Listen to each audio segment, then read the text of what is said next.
Hi, my name is Alison Koler, and I'm a member of the 2025 North America WomenLift Health Leadership Journey. I'm a public health practitioner with over 15 years of global experience working across child, adolescent, and women's health, as well as health and social welfare system strengthening. I've lived and worked in sub-Saharan Africa and Latin America, and I'm currently a consultant with the Pan American Health Organization, supporting their efforts to strengthen primary healthcare in the region. Today, I want to share my leadership project, which focuses on how women in global health are navigating career disruption following the abrupt and dramatic cuts to U.S. foreign assistance. I chose this project for very practical and very personal reasons.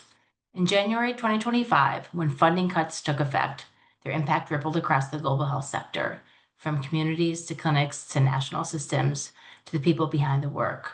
Programs stalled or closed almost overnight. Like thousands of others, I was laid off from a job I loved, colleagues I respected, and work I deeply believed in. As someone who's invested in this field, I found myself asking, where do we, as women in global health, go from here? Who is pivoting and to where? What trade offs are we being forced to make?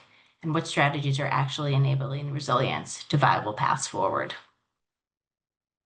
This project is my attempt to move beyond anecdotes to more systematically surface women's experiences so we can better understand what navigating this moment actually looks like in practice.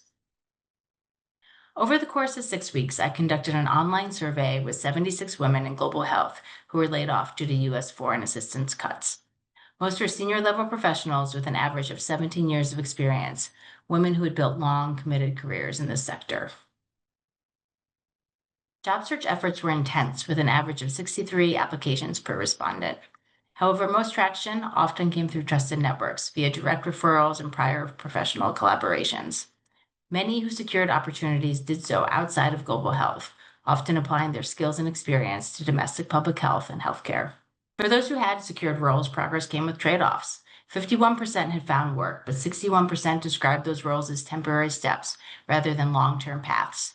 Many accepted less senior positions, and nearly three-quarters took pay cuts, often very substantial ones. What made these roles worthwhile wasn't stability. They were footholds, ways to stay engaged, build skills, and position themselves for what comes next. What clearly emerged is that this disruption is far from over. At the time of the survey, 83% of respondents were still actively searching for work, even if they were currently engaged in other roles. And nearly 80% were looking both within and beyond global health, often simultaneously, reflecting both openness and necessity. Financial needs were the strongest motivator in respondents' searches, but that sat alongside something else powerful, a desire to maintain purpose and identity. Another strategy that emerged was entrepreneurship. 42% had started or expanded a business or consulting practice. Most were doing this part time, and more than half were already generating income.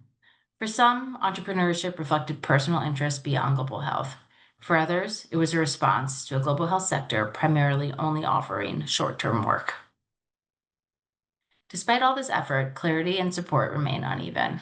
Many respondents describe lacking a clear vision for what comes next or lacking the support needed to navigate the transition.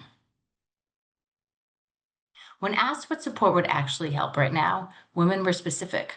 They asked for real connections, not overly saturated networking spaces, but meaningful introductions to employers open to their experience. They wanted coaching to help translate their skills across sectors, practical support with resumes and interviews, and community spaces where they didn't have to navigate this alone. And finally, this transition has reshaped how some women think about leadership and identity. Leadership was less about titles and more about resilience, integrity, and staying true to values, especially when formal roles disappeared. For some, this period brought deep grief and identity disruption. For others, it prompted a recentering around family, health, and non work identities. For many, the work of redefining leadership and identity is still in progress. What comes through most clearly is that these women are doing the best they can with the options in front of them. These strategies we're seeing, entrepreneurship, tactical pivots, and taking roles described as temporary steps, these reflect significant adaptability, risk taking, and pragmatic decision making in a moment that is still unfolding. Making these experiences visible matters, not because they point to a single outcome, but because they help us see how agency is being exercised, how decisions are being made, skills are being redeployed, and careers are being recalibrated. They also create space to reflect on how we show up alongside one another as peers, colleagues, employees, organizations, and funders, while those paths continue to take shape. Thank you very much.